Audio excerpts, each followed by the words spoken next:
Bəzilərini yaxşı görürüz, biroq yaqinlashalmaymiz. Ular yiroqligi bilan shirin, yiroqligi bilan yuksak, yiroqligi bilan qimmatlik. Bəzilərini yaxşı görürüz. Yaqinlashish uchun kuchaymiz. Bütün hayotimizni ular bilan teng tamomlashni orzu qilamiz. Ulardan yiroqlashish bizni azoblaydi.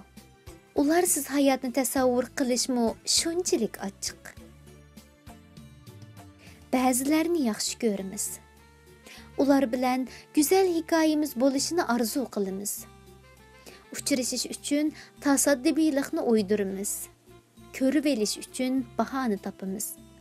Ular bilan reallikdan ko'proq xiyol dunyosida yashaymiz. Bəzilərini yaxshi görürüz. Biroq qalbimizdala. Gerçi ochiq bo'lsa-mu sukut qilamiz. Söygimizni ularning o'ziga zohir qilmaymiz. Chunki to'salg'ular ko'p.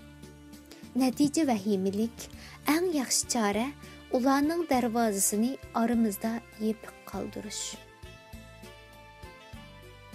Bəzilərini yaxshi ko'ramiz.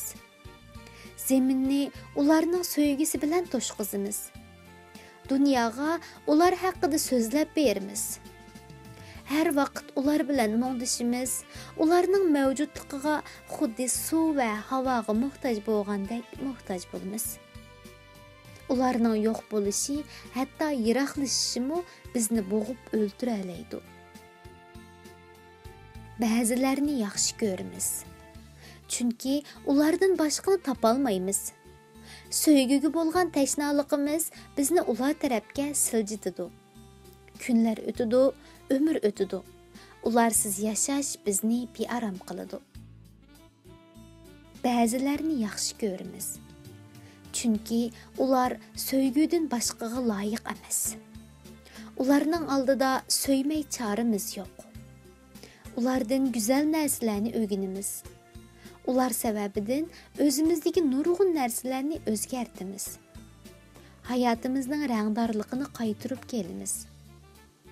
Saodat beg'ishlash uchun samimiyatni libos qilamiz.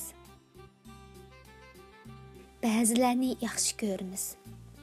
Biroq qalblarimizda bu so'yguning sadosini topolmaymiz. Sunimiz, chiqilimiz, hatto vayron bo'lamiz.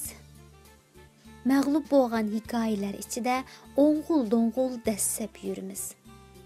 Chunki ularni o'chgir olmaymiz, unutiy olmaymiz, ulardan boshqasini so'yalmaymiz.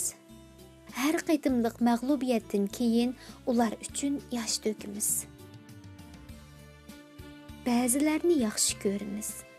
Balkim ularmi bizni yaxshi ko'radi. Xuddi biz ularni yaxshi ko'rgandek.